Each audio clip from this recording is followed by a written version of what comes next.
A tragic incident on Sunday night in Clarendon claimed the lives of 8 people, including a 7-year-old boy, in separate gun attacks on Cherry Tree Lane, 4 Paths.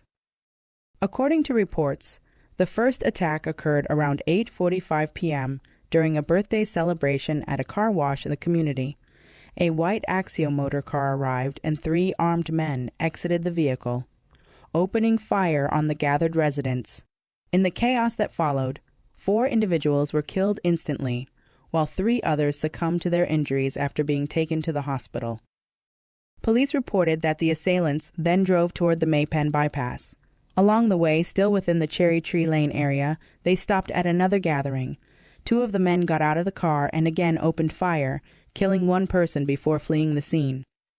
The victims have been identified as Kevil Daly, a 27-year-old cosmetologist, Lawrence Francis, a 50-year-old construction worker, Aidan Bartley, a 7-year-old student of 4 Paths Primary, Diamond Bennett, a 20-year-old cashier, a 58-year-old butcher, Errol Stewart, also known as Wagga, Jermaine Booth, also known as Blacks, Courtney Messam, also known as Dummy, and a woman identified only as Margaret.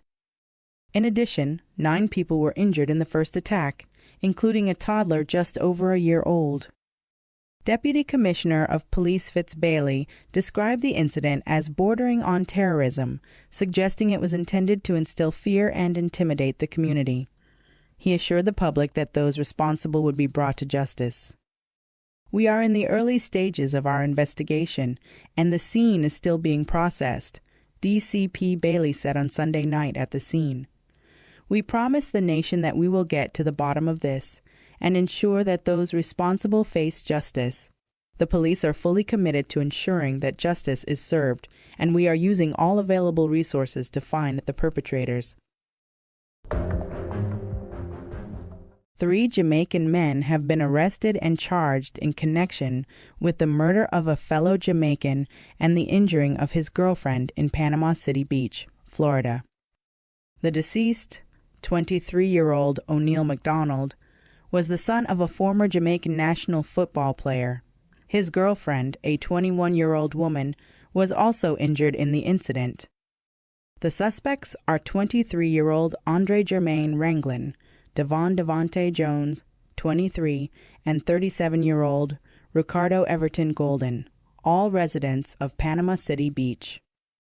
Ranglin faces multiple charges, including 1 count of murder, 1 count of attempted capital murder, 3 counts of attempted second-degree murder, discharging a firearm into an occupied dwelling, and attempted armed burglary.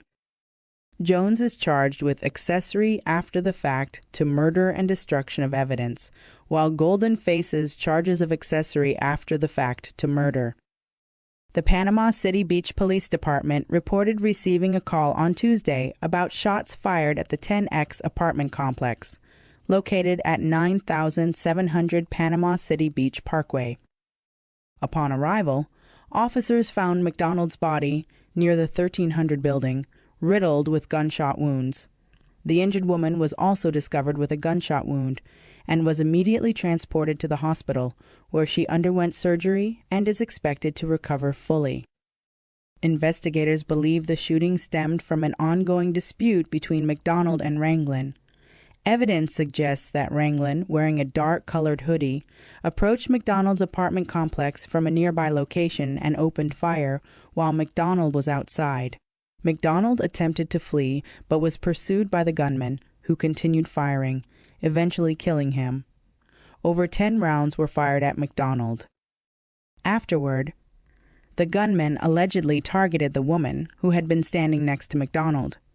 According to police reports, the gunman reloaded his weapon and fired several rounds at her as she tried to retreat to her apartment. As she attempted to close her apartment door, the gunman reportedly tried to force it open but failed. He then fired a shot through the door, striking her in the chest. Following the shooting, Ranglin allegedly fled on foot and contacted Jones. Golden later picked them up, and they traveled to a motel in Bonifay, Florida, before heading to Dothan, Alabama. The U.S. Marshals Regional Fugitive Task Force located Ranglin and Jones hiding at a motel in Dothan, Alabama. They are currently held in Houston County, Alabama, awaiting extradition, while Golden is being held at the Bay County Jail. A 17-year-old boy from Hanover has been charged with the murder of a couple who were attacked while they slept in their home in Negro, Westmoreland, this past May. Due to his age, the police have not disclosed the teenager's name.